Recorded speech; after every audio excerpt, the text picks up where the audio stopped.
Estamos en comunicación con Alfredo Troncoso, que es coordinador de la carrera de Administración y Comercialización de la UDE, Universidad del Este, para charlar cómo nos vamos a reconfigurar a partir de esta pandemia en un montón de rubros y de cuestiones, y por dos caminos, ¿no? En lo privado, cada uno desde lo suyo, y desde lo estatal también.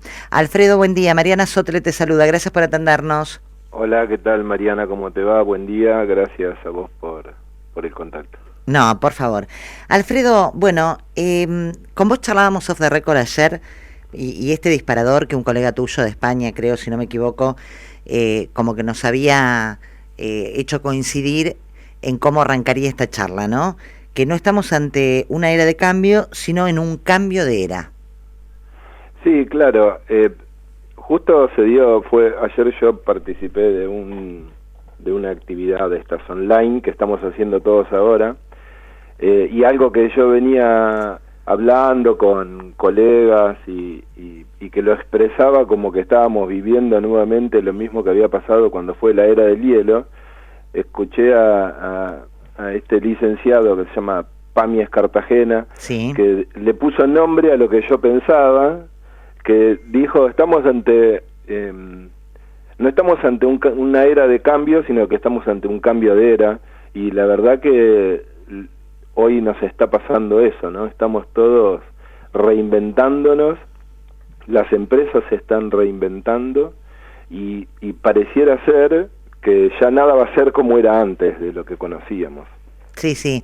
No solamente la postal que uno ve, ¿no? Que la vamos a naturalizar seguramente en algún momento, pero todos con barbijos, entrando por la parte trasera de un micro, a 1,5 metros mínimo de distancia, haciendo cola fuera de los negocios. Esto es una postal que cada vez se está apoderando más de la ciudad y de otros lugares, pero también hay una postal distinta en el modus operandi de cada rubro, que va a cambiar los costos, está cambiando todo, ¿no?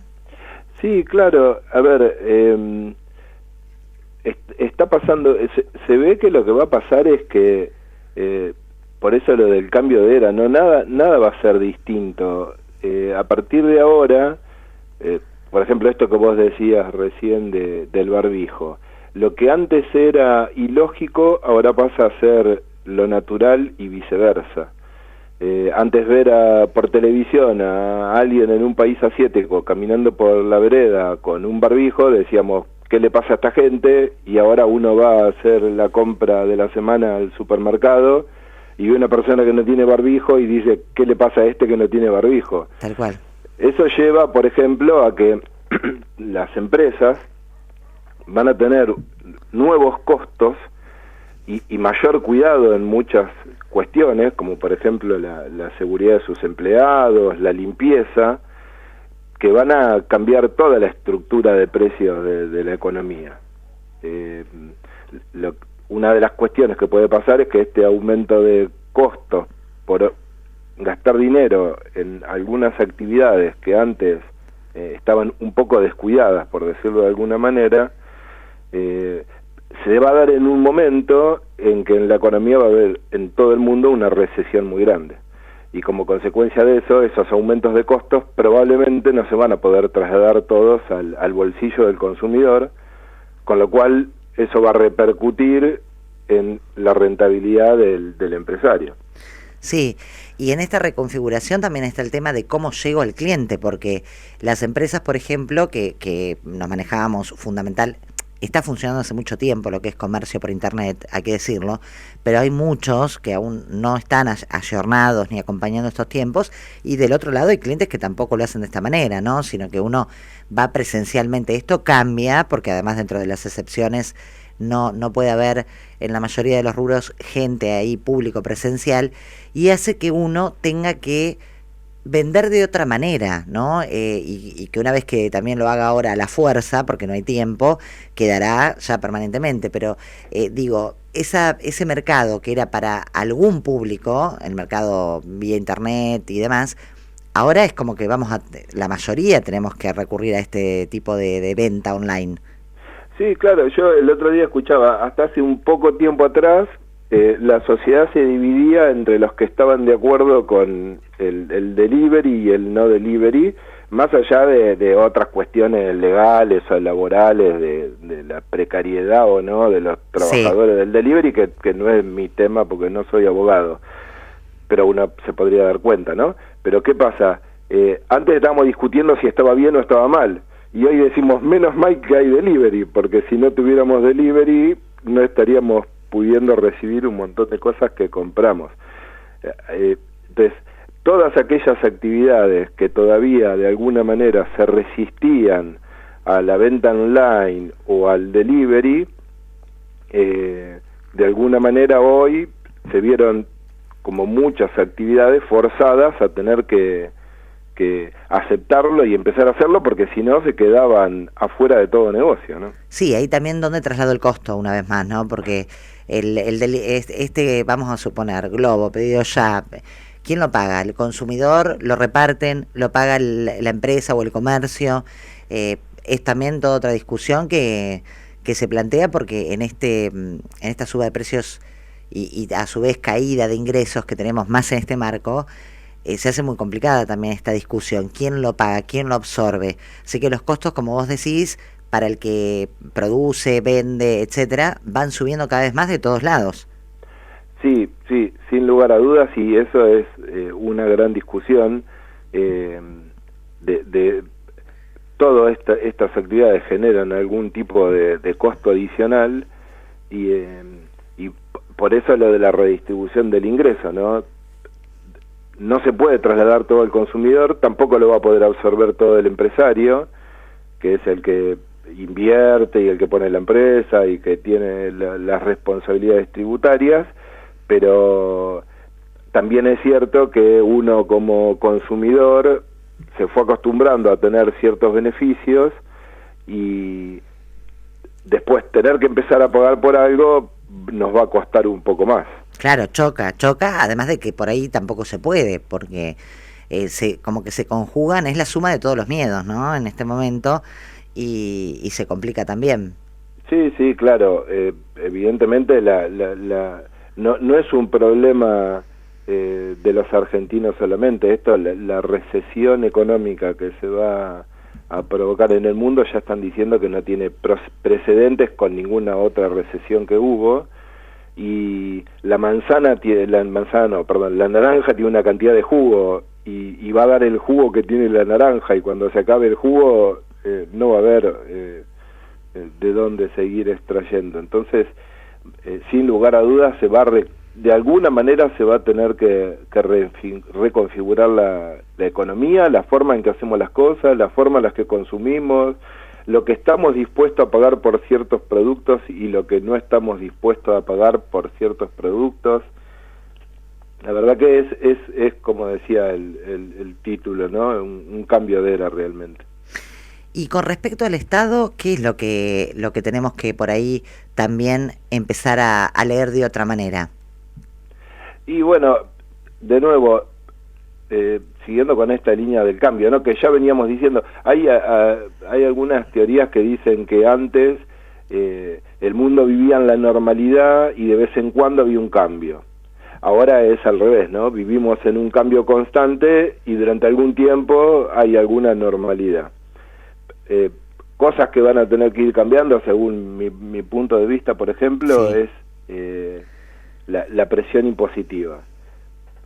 De alguna manera va a llegar un cambio en la presión impositiva, probablemente de la mano del dinero digital, que es algo que también venía pasando de a poquito, igual que el delivery. Hoy en día cada vez más va a ser necesario utilizar medios de pago digitales. ¿Quién hoy no está recibiendo en su casa algún producto y lo paga con el teléfono? Entonces, la evolución hacia el dinero digital, de alguna manera, va a ir terminando o limitando las actividades con dinero en efectivo y en algún punto con la evasión impositiva.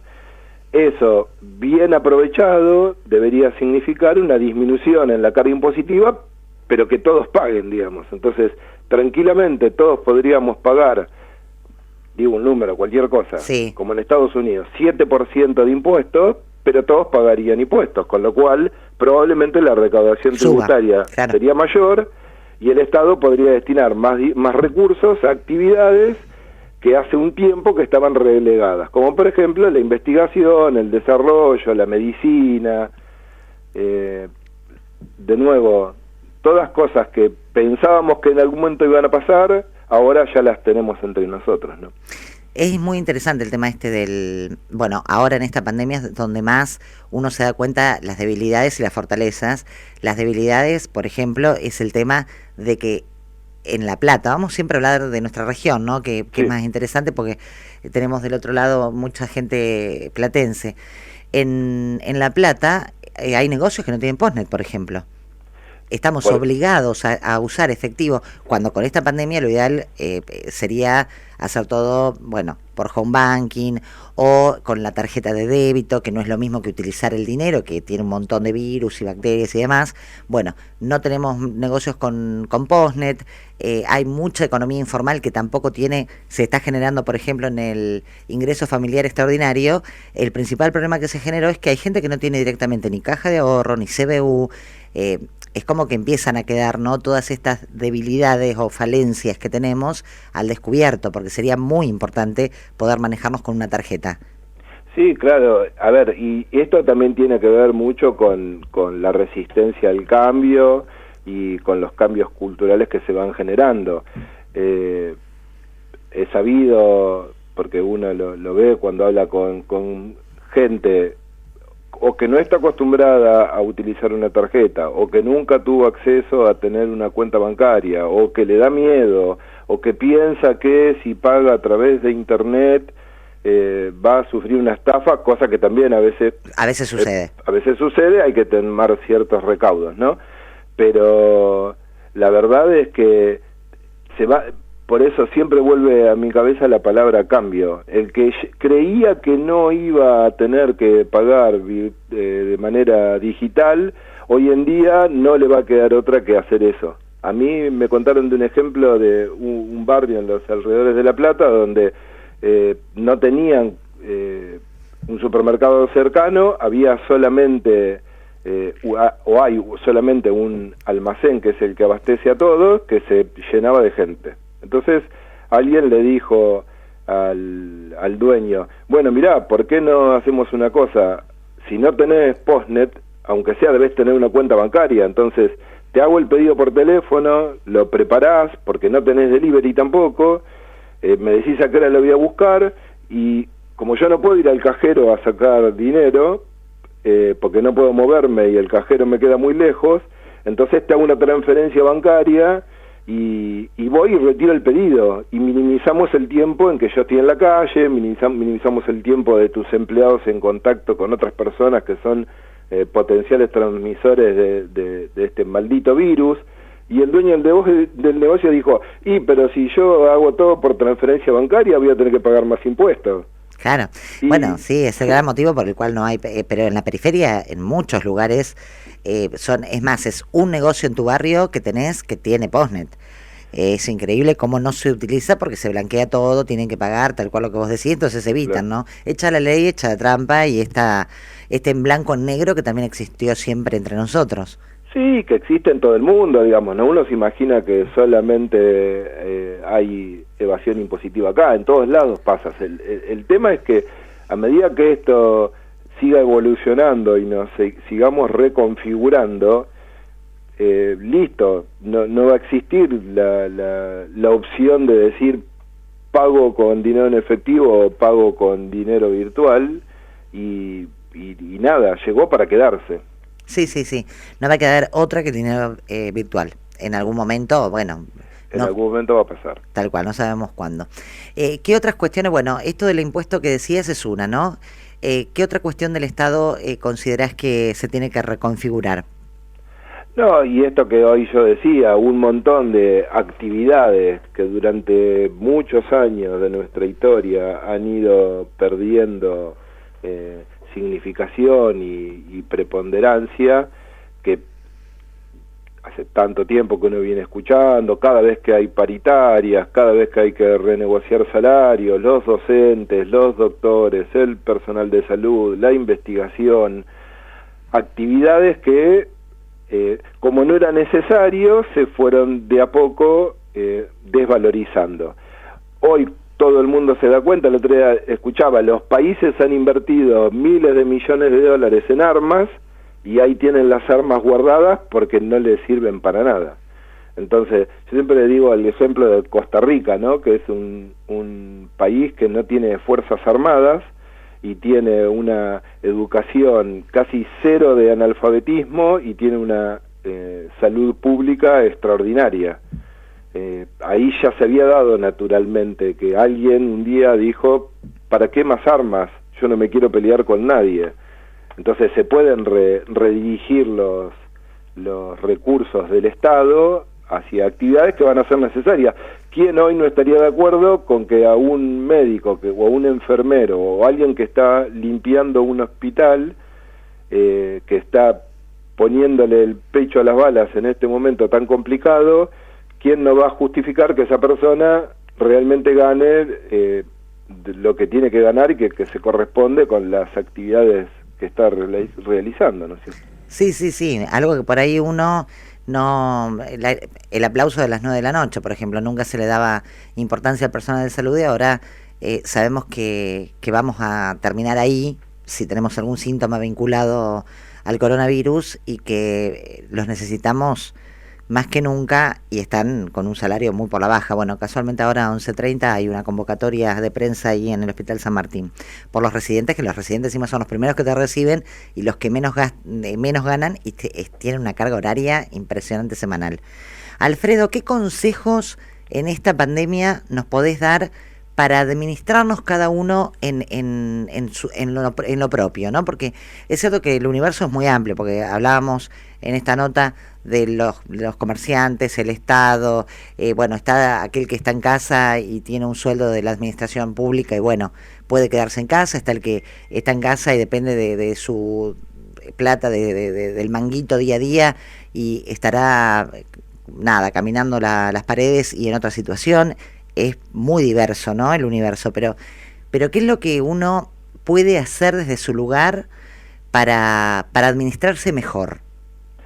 Y a ver, así como las empresas en estas épocas de crisis empiezan a revisar sus estructuras de costos para darse cuenta realmente de qué es lo que es necesario y qué es lo que se está gastando en cosas que podrían ser o bien realizadas de manera eficiente o disminuir el consumo de ciertos productos o de ciertos insumos que se venían haciendo porque siempre fue así. Nosotros también vamos a tener que volvernos como consumidores más conscientes y empezar a revalorizar las cosas que realmente necesitamos para vivir, las cosas que son indispensables. Y también de alguna manera esto va a afectar, por lo menos durante algún tiempo, veamos cuánto se mantiene en el tiempo, ciertas cuestiones relacionadas con el consumismo, ¿no? El comprar por comprar, la conciencia en determinar qué es lo que necesito y cuál es mi proyección, ¿no? Porque una cosa que también es muy importante ahora es decir, bueno, durante un tiempo voy a ganar tanto dinero, claro, tengo tanto de ahorros, cuánto puedo gastar por mes y aprender a tener una planificación financiera individual. No puedo estar comprando y gastando al mismo ritmo que lo venía haciendo antes porque probablemente voy a tener en algún momento alguna restricción en mis ingresos, aún siendo empleado estatal, ¿no? Porque de nuevo lo mismo. La naranja tiene jugo y se la exprime hasta que se acaba el jugo. En algún momento escuché por televisión que en Jujuy el gobernador ya decía, bueno, no sé, yo voy a pagar los sueldos de marzo, veré cómo hago para pagar los sueldos de abril porque no tengo más plata. Y los municipios están más o menos en la misma situación. Y los municipios están en la misma situación, con lo cual, a ver, y todo, también pasa esto, ¿no? Siempre es más fácil pedirle al otro. Entonces decimos, que los políticos se bajen el sueldo. Bueno, ¿y por qué no nos bajamos todos el sueldo un poco? De acá no se sale de a uno, no se sale con que se baje el sueldo del político. Todos vamos a tener que hacer algún esfuerzo para poder sobrellevar esta situación totalmente inesperada y que a nadie en la vida se le hubiera ocurrido de la mejor manera posible. Tal cual. Alfredo, ¿están virtualmente también desde tu facultad dando las clases? ¿Cómo van con eso? ¿Cómo se llevan con este? La UDA igual tenía la característica, y lo hemos charlado en otras oportunidades, de que había ya algunas carreras que se podían hacer a distancia, siempre con una visita mensual presencial, o sea que esto no los agarró de repente como por ahí sí a otras universidades, pero ¿cómo van con esto de la virtualidad? Bueno, mirá, la verdad que sí, la UDE siempre tuvo, si bien no es una, por lo menos hablo desde las carreras que yo dirijo de Administración y Comercialización dentro de la Facultad de Ciencias Económicas, nosotros no somos una facultad que hoy esté brindando carreras virtuales, pero sí teníamos siempre alguna cantidad de horas que se podían realizar de manera asincrónica principalmente, a través de el campus, que es una plataforma digital donde los docentes compartían con sus alumnos materiales y se compartían algunos videos o se tomaban algunos exámenes así tipo multiple choice. Entonces ya había una cierta utilización. Ahora, de un día para el otro, cuando se suspendieron las clases y después cuando llegó la cuarentena, ya por el 19 de marzo a la noche, si no me acuerdo, tuvimos que reconvertirnos y arrancar. En este momento nosotros tenemos 41 materias dictándose de manera no presencial, digamos, con una mezcla entre clases virtuales sincrónicas y virtuales asincrónicas. Los primeros días, como todo, costó un poco más, docentes más jóvenes que estaban más acostumbrados pudieron arrancar más rápido, otros que no tenían tanta experiencia, así que ahí tanto la decana de la facultad, que es la licenciada Paula Boero, como el coordinador de la carrera de contador, que se llama Nicolás Griñola, y yo tuvimos que estar, me acuerdo, viernes 20 hasta el miércoles 24, incluyendo el sábado, el domingo, el lunes y el martes, 5 días de corrido sin parar, hablando con todos los profesores, hablando con todos los alumnos, organizando los materiales, colaborando con la universidad para crear todas las aulas virtuales en este campus. Y la verdad que gracias a Dios la respuesta tanto de los docentes como de los alumnos fue fantástica. Obviamente que estamos todos aprendiendo muchas cosas sobre la marcha. Siempre yo a mis alumnos, yo hace muchos años que doy clase y siempre decía, son ustedes los que van a tener que aprender cómo hacer para dar clases virtualmente o de manera online, porque son los que están más cerca de la tecnología, si bien yo no soy tan viejo como me creo, pero tengo 52 años. No, lógico, somos de otra generación. Decía, son ustedes los que van a tener que estar preparados para esto. Bueno, sorpresa. Sorpresa, acá estamos todos dando clases, filmando videos y hablando por internet. La verdad que está muy bueno también, porque uno poder estar en su casa y no tener que trasladarse, perder 1 hora para ir hasta el trabajo, 1 hora para volver. El costo. Más el costo, el combustible. Ir en auto significa contaminación ambiental. Que la facultad esté abierta significa mayor consumo de energía. Entonces, está buenísimo. Y la verdad que como en mi caso, que por herencia y por vocación llevo la docencia en la sangre, la verdad que no la estoy pasando mal, pero es cierto que se pierde el contacto con el alumno, se pierde la espontaneidad de la clase.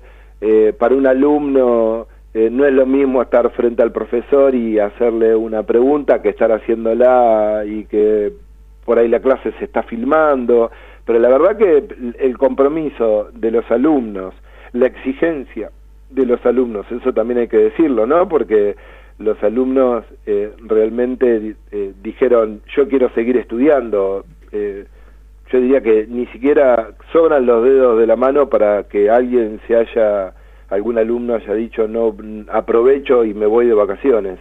Los alumnos están demandando la excelencia de los profesores, y los profesores, la verdad que salieron a hacer frente a la situación de una manera, la verdad, que vale la pena reconocer, ¿no? Sí, sí, tal cual.